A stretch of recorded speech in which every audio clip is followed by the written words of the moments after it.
Hello दोस्तों, मैं सुमित त्रिपाठी अपने चैनल पे आप सभी का स्वागत अभिनंदन करती हूँ। और मैं एक बहुत प्यारा सा कहरा हुआ कजरी गीत लेके आई हूँ। आप लोग सुनिए और चैनल को सपोर्ट करिए प्लीज़ दोस्तों।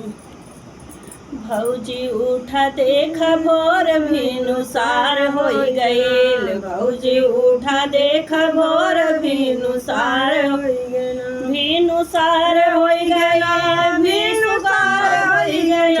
भौजी उठा देखा भोर भिनुसार हो गईल, देवरा सुतै डाकी देहिया में थकान हो गईल, देवरा सुतै डाकी देहिया में थकान हो गईल, हे थकान हो गईल, हे थकान हो गईल, देवरा सुतै डाकी देहिया में थकान हो गईल, देवरा सुतै डाकी देहिया में थकान हो गईल।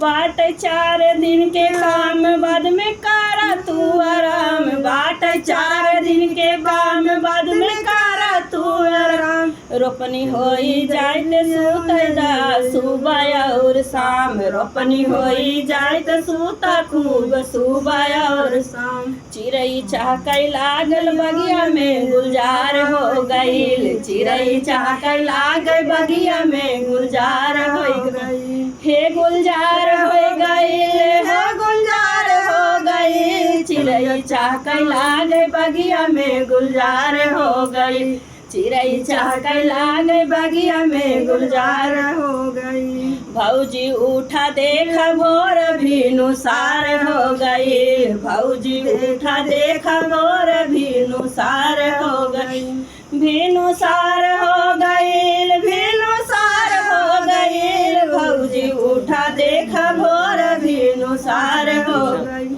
एक तरो पानी के भीड़ देवरु तो के नाही भीड़, एक तरो पानी के भीड़ देवरु तो के नाही भीड़, भैया तोहरा पार देशवा काहे होता नया धीर, भैया तोहरा पार देशवा काहे होता नया धीर। कच्चै निदिया में जगा के फिर कहाँ चल गईल, कच्चै निदिया में जगा के फिर कहाँ चल गई, हे कहाँ चल गईल, हो कहाँ चल गईल, कच्चै निदिया में जगा के फिर कहाँ चल गई।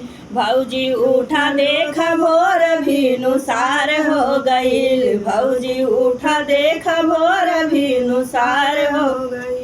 बाहर पूरबी भयरिया भौजी उड़े लाया चरिया, बाहर पूरबी भयरिया भौजी उड़े लाया चरो, घेरे आवेला बदरिया चमकै काली बिजुलिया, घेरे आवेला बदरिया चमकै काली बिजुलिया।